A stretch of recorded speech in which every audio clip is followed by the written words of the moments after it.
Hi കൂട്ടുകാരി. എല്ലാ കൂട്ടുകാരും ഒരു കാര്യമായിരിക്കും പൊതുവെ ചെയ്യാറ്. 10ാം ക്ലാസ് കഴിഞ്ഞാൽ നേരെ +2, അത് കഴിഞ്ഞാൽ ഏതെങ്കിലും കോഴ്സ്. നമ്മളിവിടെ എടുക്കുന്ന ബിടെക് ആണ്. അതായത് സാധാരണ കുട്ടികൾ 10ാം ക്ലാസ് കഴിഞ്ഞ് +2 കഴിഞ്ഞാണ് ബിടെക് പഠിക്കുന്നത്. വേറെ ഒരു 10ാം ക്ലാസ് കഴിഞ്ഞ് +2 പഠിക്കാതെ ബിടെക് പഠിക്കാൻ പറ്റുമെന്ന് നിങ്ങൾക്ക് എത്ര പേർക്ക് അറിയാം? അതെ, അതിനെപ്പറ്റിയാണ് നമ്മൾ സംസാരിക്കാൻ പോകുന്നത്. 10ാം ക്ലാസ് യോഗ്യതയിൽ തന്നെ നമുക്ക് പോളിടെക്നിക് എന്ന് പറഞ്ഞ കോഴ്സ് ചെയ്യാൻ പറ്റും. പോളിടെക്നിക് എന്ന് പറഞ്ഞ 3 വർഷത്തെ ഡിപ്ലോമ കോഴ്സ് ആണ്. ഇതിന്റെ യോഗ്യത 10ാം ക്ലാസ് മാത്രമാണ്. അതുകൊണ്ട് നമ്മൾക്ക് +2 പോകേണ്ട ആവശ്യം തന്നെ ഇല്ല.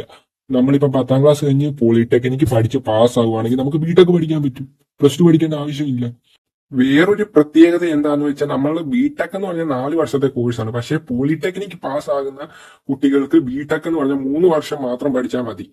പോളിടെക്നിക് പാസ്സാകുന്ന കുട്ടികൾക്ക് പോളിടെക്നിക് പാസ് ആയതുകൊണ്ട് തന്നെ ബിടെക്കിന്റെ ഫസ്റ്റ് ഇയർ പഠിക്കേണ്ടതില്ല. അവർക്ക് നേരിട്ട് 2ാം വർഷത്തിലേക്ക് പ്രവേശിക്കാവുന്നതാണ്. അതുകൊണ്ട് തന്നെ 3 വർഷം കൊണ്ട് ബിടെക് കംപ്ലീറ്റ് ചെയ്യാവുന്നതുമാണ്.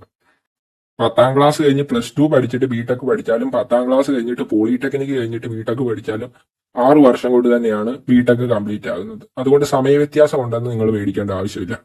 പിന്നെ വലിയൊരു ഇമ്പോർട്ടന്റ് ആയിട്ടുള്ള കാര്യം എന്തെന്ന് വെച്ചാൽ 10ാം ക്ലാസ് കഴിഞ്ഞ് പോളിടെക്നിക്ക് പഠിച്ചാൽ പോളിടെക്നിക് കൊണ്ട് തന്നെ ജോലിക്ക് നമുക്ക് അപ്ലൈ ചെയ്യാൻ സാധിക്കും. പോളിടെക്നിക്ക് തന്നെ മതി നമുക്കൊരു അത്യാവശ്യം നല്ല ജോലിയൊക്കെ കിട്ടാൻ. പിന്നെ ബിടെക് പഠിക്കുകയാണെങ്കിൽ കുറച്ചുകൂടെ ഹയർ ജോലിയൊക്കെ കിട്ടും. പക്ഷെങ്കിൽ +2 അങ്ങനെയല്ല. 10ാം ക്ലാസ് കഴിഞ്ഞ് +2 പഠിച്ചാൽ +2 കൊണ്ട് ഒരു ജോലി കിട്ടാനൊന്നും പോകുന്നില്ല. കിട്ടിയാൽ തന്നെ വളരെ സാലറി കുറവായിരിക്കും. അങ്ങനെ കിട്ടാനും വളരെ സാധ്യത കുറവാണ്.